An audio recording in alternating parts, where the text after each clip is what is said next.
Hello বন্ধুরা, welcome back to my channel. বন্ধুরা, আমি আজকে যে ভিডিওটা তোমাদের সাথে শেয়ার করছি এটা হলো আমার সোমবারের ভিডিও। তো সবাইকে শুভ সোমবার জানিয়ে আমি আমার ভিডিওটা শুরু করছি। আর দেখো, স্নান করে এসেছি। এখন কি করছি বলো তো? এখন আকন্দ ফুলের মালা গাচ্ছি, কারণ আজকে ভোলে বাবার স্নান হবে পঞ্চামৃত দিয়ে, তারপর বাবাকে একটা মালা দেব। তার জন্য আমি ডিউটি সেরে ফেরার পথে এই ফুলগুলো মানে প্রচুর গাছ আছে, তো ওখান থেকে আমি নিয়ে আসি। বিশেষত সোমবারে আনার চেষ্টা করি যাতে বাবাকে একটা মালা দেওয়া যায় আর কি। তো দেখো, এখানে আমি স্নান করে এসে এখন সবার প্রথম বসে গেলাম হলো গিয়ে, দেখো এখানে বাবার জন্য একটা মালা রেডি করে নিলাম। আর খুবই সুন্দর হয়েছে মালাটা, তাই না?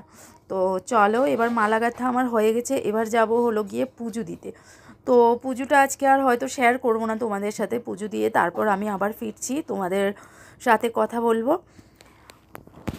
তো দেখো বন্ধুরা, আমার পুজো হয়ে গেছে। ভোলে বাবাকে আজকে কি সুন্দরভাবে সাজিয়েছি, আর কত ভালো লাগছে দেখো। একদম ইয়েলো ইয়েলো ফুল, সাদা সাদা ফুল।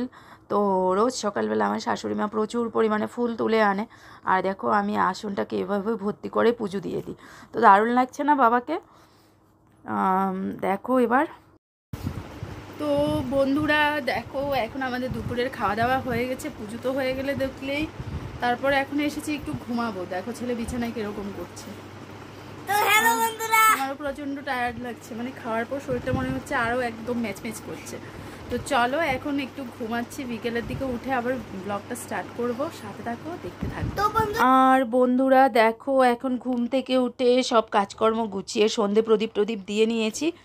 আর আমি এখানে কাটছি হলো গিয়ে ডাঁটার শাক। তো ত্রিশুরবাবু অফিস থেকে ফেরার পথে শাক নিয়ে এসেছে, আমি এখন সেগুলো কাটছি। আর ছেলে উপরে মানে খাটের উপরে বসে ছেলে পড়ছে আর কি, ওকেও পড়াচ্ছি, ওর সাথেও কথা বলছি, প্লাস আমি এখানে সবজিটাও কেটে নিচ্ছি। কারণ কি বলো তো, সকালবেলা এসব শাক কেটে ডাঁটা কেটে রান্না করার মতো টাইম আমার হয় না। তো তার জন্য আমাকে আগে থেকেই কি রান্না করব আর কি করব না করব সব কিছু ভেবে রাখতে হয়।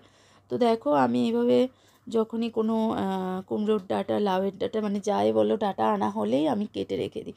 তো দেখো, এখন আমি ডাঁটার শাকগুলোও কাটবো, আলাদা করে শাকগুলো রাখবো আর কি। আর ডাঁটাটা আগে সবার প্রথম কেটে নিচ্ছি, পাতাটা দেখো সাইডে ঝাড়িয়ে রেখে দিচ্ছি, কারণ পাতাটাকেও শাক করব। আর আমি হলো ওদিকে শাক কাটছি। তো ত্রিশুর বাবা দেখো টিফিন মানে চা করে নিয়ে এসছে আর কি। তো ছেলেকেও টিফিন দিয়ে দিয়েছে, ও এখন উঠে টিফিন খাচ্ছে, আর আমার জন্য চা করে এনেছে। তো আমরা এখন দেখো কাজ করতে বসেছি একটা, কিন্তু সেটার ফাঁকে এখন চা টিফিনটাও খেয়ে নিচ্ছি আর কি। কারণ সন্ধেবেলা আমাদের আবার অভ্যেস আছে চা খেতে হয়। মাঝখানে আমি একবার বাদ করে দিয়েছিলাম, কিন্তু এখন আবার রেগুলার রুটিনের মতো হয়ে গেছে, সন্ধেবেলা চা খেতে হবে। তো দেখো এখন চা খেয়ে নিচ্ছি, চাটা খেয়ে তারপর আবার আসছি। হ্যালো বন্ধুরা, তো ছেলেকে পড়াশোনা করিয়ে সবজিপাতি কেটে কিচেনে চলে এসেছি। আর আজকে কিচেনে এখন কি রান্না হচ্ছে, আজকে তো সারাদিন নিরামিষ। তো নিরামিষই একটা রেসিপি এখন হবে, যেটা আমি আমার রূপস লাইফস্টাইল ওই চ্যানেলে মানে শেয়ার করব আর কি।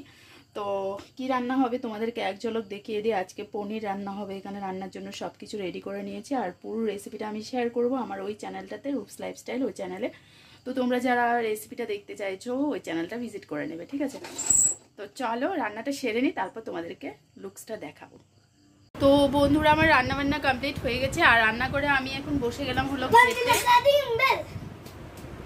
তো এই যে দেখো, এখানে ডিম আলুর ডালনা রেসিপি আরেকটা মানে চ্যানেলে শেয়ার করেছি, কিন্তু রান্নাটা দেখো তোমাদের সাথে একটু শেয়ার করলাম। তো এই দিয়ে এখন আমাদের রাত্রিবেলার খাওয়া হবে। তো চলো খাওয়া দাওয়াটা কমপ্লিট করে নিই, তারপর আবার কিছুক্ষণের মধ্যে ফিরে আসছি, কিচেনটা পুরো গুছিয়ে নিই।